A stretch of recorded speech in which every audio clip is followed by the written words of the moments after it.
दोस्तों इस वीडियो में जानने वाले टॉप 10 साइंस करियर ऑप्शन जो कि 12वीं के बाद आपको जिसमें मिलती है सरकारी नौकरियां। तो आइए देख ले दोस्तों, साइंस स्ट्रीम के लिए बेस्ट सरकारी जॉब्स कौन कौन से हैं। अगर आप 12th साइंस से कर रहे हो तो आइए इस वीडियो के माध्यम से जानने वाले हैं 10 सरकारी जॉब्स के बारे में। 12वीं के बाद क्या करें, इंजीनियरिंग करें, डॉक्टर करें या कुछ नया करें। अगर आप साइंस स्ट्रीम से हैं और चाहते हैं कि सरकारी नौकरी के साथ एक शानदार करियर हो तो ये वीडियो आपके लिए काफ़ी ज़्यादा मददगार साबित हो सकते हैं। हम आपको बात करेंगे top 10 science career option after 12 जिसमें सरकारी नौकरी पाने का शानदार मौका होता है, वो भी परमानेंट, सिक्योर और रिस्पेक्टिव करियर के साथ में। तो चलिए शुरू करते हैं वो 10 करियर जो कि आपके भविष्य की दिशा को बदल सकते हैं। सबसे पहला है तो डॉक्टर, जो कि आप MBBS बन सकते हैं, BDS, BHMS बन सकते हैं, जिससे गवर्नमेंट डॉक्टर बन सकते हैं। इसके लिए कोर्स करना पड़ेगा MBBS का, BDS का, BHSM का, इसके बाद BAMS का। इसका एंट्रेंस एग्जाम नीट UG देना पड़ता है। गवर्नमेंट अपॉर्चुनिटी की बात करें तो सरकारी हॉस्पिटल में डॉक्टर बन सकते हैं, इसमें एम्स में, ESIC में, RML में, इसके बाद सब दर्जन में जैसी सरकारी संस्थानों में पोस्टिंग होती है। इसके बाद आर्मी मेडिकल कॉर्प्स में पोस्टिंग होती है। हेल्थ ऑफिसर बन सकते हैं, UPSC, स्टेट PCS देके। ओके, क्यों चुनना चाहिए ये ऑप्शन, आइए देखते हैं दोस्तों। डॉक्टर बनना न सिर्फ सम्मानजनक है बल्कि सरकारी अस्पतालों में आपको अच्छी सैलरी, सुविधाएं और जॉब सिक्योरिटी मिलती है। दूसरा आता है साइंटिस्ट का, जिसे आप BARC, इसरो, इसके बाद DRDO, CSIR में बन सकते हैं। इसमें आप BSc, BTech, physics, chemistry, math और इंजीनियरिंग कर सकते हैं। इसके लिए एग्ज़ाम देने की बात करें तो गेट का, BARC एग्ज़ाम, IIST एडमिशन, इसमें आपको गवर्नमेंट डिपार्टमेंट्स की बात करें तो इसरो देखने को मिल जाती है। DRDO में रिसर्चर बन सकते हैं, BARC इंजीनियर साइंटिस्ट बन सकते हैं, CSIR लैब्स बन सकते हैं।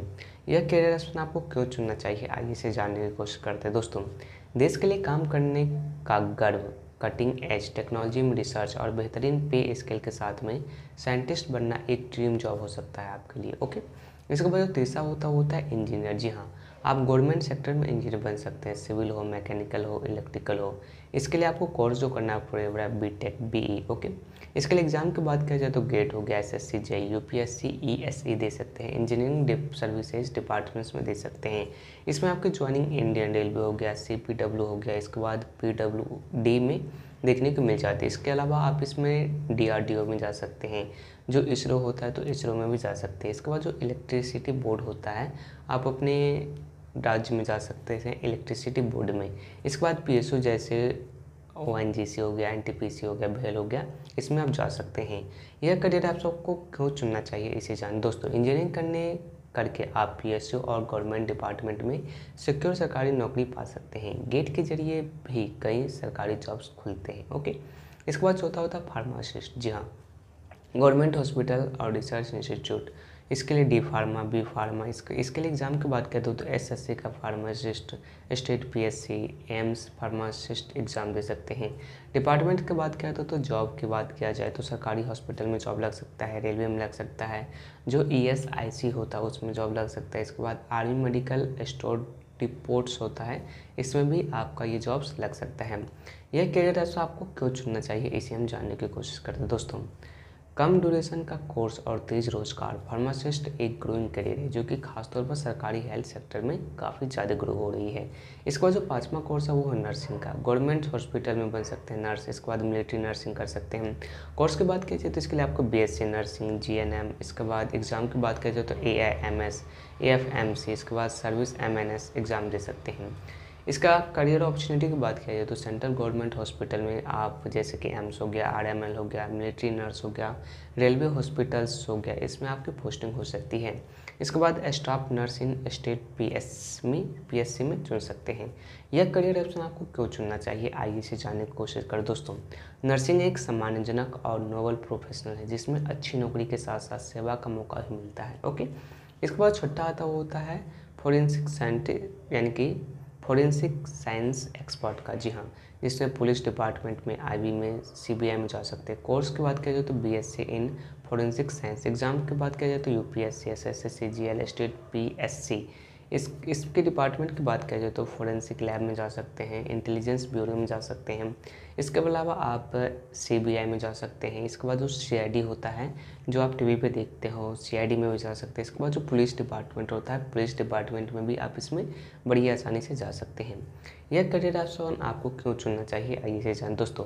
अगर आप इन्वेस्टिगेशन, क्राइम सॉल्विंग में इंटरेस्ट है और फोरेंसिक साइंस आपको एक एक्साइटिंग और स्टेबल गवर्नमेंट करियर दे सकता है। ओके, इसके बाद जो सातवां होता है वो होता है एग्रीकल्चर साइंटिस्ट, जिसे ऑफिसर जैसे कि ICAR, यानी कि NABAD नाबार्ड हो जाता है, स्टेट एग्रीकल्चर डिपार्टमेंट में जा सकते हैं।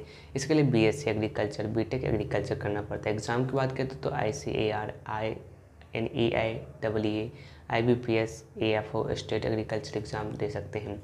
डिपार्टमेंट की बात करें तो Indian council of agriculture research में जा सकते हैं। इसके बाद नाबार्ड में जा सकते हैं। इसके बाद कृषि विज्ञान केंद्र में जा सकते हैं। इसके बाद स्टेट गवर्नमेंट एग्रीकल्चर डिपार्टमेंट में आप जा सकते हैं। ये आपको क्यों चुनना चाहिए, आइए जान दोस्तों। देश की इकोनॉमी में एग्रीकल्चर का बड़ा रोल है और सरकार इस फील्ड में स्किल्ड ऑफिसर की मांग करती है। जॉब सिक्योरिटी और प्रमोशन भी इसको आपको तेज़ी से देखने को मिल जाता है। ओके, इसके बाद जो आठवां करियर ऑप्शन है एनवायरमेंटल साइंटिस्ट। जी हाँ, पॉल्यूशन कंट्रोल बोर्ड्स। इसके बाद फॉरेस्ट डिपार्टमेंट में जा सकते हैं। कोर्स की बात किया जाए तो इसके लिए आपको BSc MSc इन्वायरमेंटल साइंस करना होगा। एग्जाम की बात किया जाए तो UGC NET UPSC IFS state pollution control board में जा सकते हैं। डिपार्टमेंट की बात करें जिसमें आपको नौकरी लग सकता है CPCB, जिसे कि सेंट्रल पोल्यूशन कंट्रोल बोर्ड कहा जाता है, स्टेट पोल्यूशन बोर्ड में जा सकते हैं। मिनिस्ट्री ऑफ इन्वायरमेंट में आपका जॉब लग सकता है। इसके बाद फॉरेस्ट सर्विसेज में आपका जॉब लग सकता है। तो यह करियर ऑप्शन आपको क्यों चुनना चाहिए, आइए से जानते दोस्तों। अगर आप एक इन्वायरमेंट्स को लेकर पैशनेट है और ये करियर आपकी प्रकृति के साथ काम करने और सुरक्षित भविष्य बनाने का मौका देता है। ओके, इसके बाद जो नंबर करियर ऑप्शन आ जाता है वो होता है लैब टेक्नीशियन, जिसे कि रेडियोग्राफर कहते हैं। गवर्नमेंट लैब्स में जा सकते हैं, हॉस्पिटल्स में। कोर्स की बात किया जाए तो डिप्लोमा इन मेडिकल लैब कर सकते हैं, टेक्नोलॉजी DMLT जिसे बोला जाता है, BSc MLT कर सकते हैं। इसके एग्ज़ाम की बात किया जाए तो स्टेट हेल्थ डिपार्टमेंट में एग्ज़ाम होता है, ESIC में, एम्स में। और डिपार्टमेंट्स की बात करें तो गवर्नमेंट हॉस्पिटल में इसका काफ़ी ज़्यादा डिमांड है। इसके बाद डायग्नोसिस लैब जो होता है उसमें भी इसका डिमांड देखने को मिल जाता है, ESIC में देखने को मिलता है। इसके बाद जो रेलवेज होता है और एम्स जैसे हॉस्पिटल है दिल्ली में, इसमें भी आपको काफ़ी ज़्यादा डिमांड्स देखने को मिल जाता है। यह करियर ऑप्शन को क्यों चुनना चाहिए, आइए से जान दोस्तों।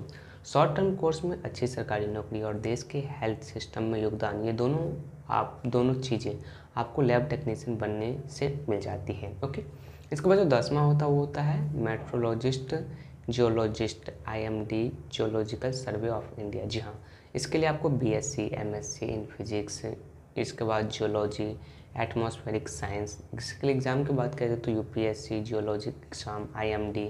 इसके बाद साइंटिस्ट एग्ज़ाम। इसके लिए डिपार्टमेंट की बात करें तो IMD इंडियन मेट्रोलॉजिकल डिपार्टमेंट में नौकरी लगता है। इसके बाद जियोलॉजिकल सर्वे ऑफ इंडिया में नौकरी लगता है। मिनिस्ट्री ऑफ अर्थ साइंसेज में इस नौकरी आपको लग जाता है। क्यों चुनना चाहिए, आइए से जान दोस्तों।